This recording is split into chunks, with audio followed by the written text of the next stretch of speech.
This is a great example of a conceptual GMAT geometry question. It could probably be answered in about 30 seconds.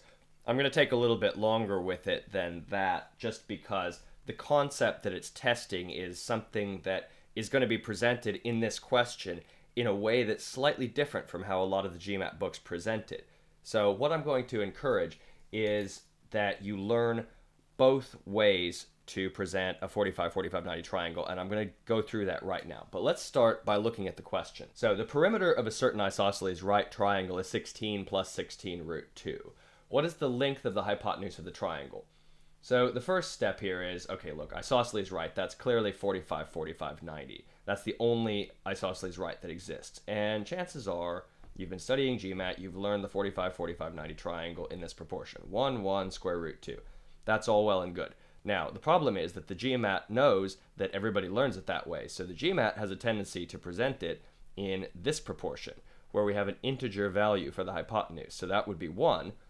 So how are we going to go from hypotenuse root 2 to hypotenuse 1? Well, I'm just going to divide this by root 2 to get 1. So that means I divide this by root 2 to get 1. I divide this by root 2 to get 1. I think it's much more common that you see the integer value as the hypotenuse on the GMAT, which is where I'm going with this question. Now, the perimeter of a certain isosceles right triangle is 16 plus 16 root 2. So let's assume that this is our hypotenuse, 16 root 2. That makes this 16 and this 16, which means that our perimeter here is 16 plus 16 plus 16 root 2, which is 32 plus 16 root 2, which is clearly not what's here. So we know 16 root 2 is not the hypotenuse. Now, what happens if we make this the hypotenuse? So what happens then if that's not our hypotenuse? Well, what if 16 is our hypotenuse? That's the thinking here. That can't be it. Maybe it's that. That's all I'm looking at. So, okay, 16. That's 16 over root 2. That's 16 over root 2. So what I'm going to do is I'm going to say 16 over root 2 plus 16 over root 2 plus 16. Okay, now this 32 divided by root 2, does that give me 16 root 2? I don't know. I have to rationalize it.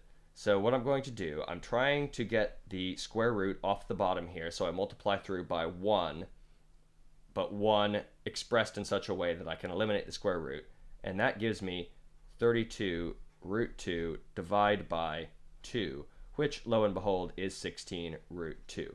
So in the end, this is 16 root 2 plus 16, where this is the hypotenuse, and this is the legs.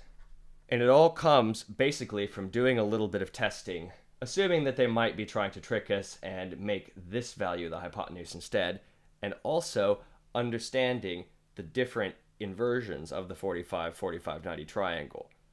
So remember, the GMAT's trying to be clever, they're trying to trick you, and you just have to learn how they're trying to trick you, and life will be a lot easier. If you found this video useful, the best way to support the channel is to click like or subscribe on YouTube. And if you're interested, we're offering a free 52-page rates guide, and you can find the link to that in the text box below the video.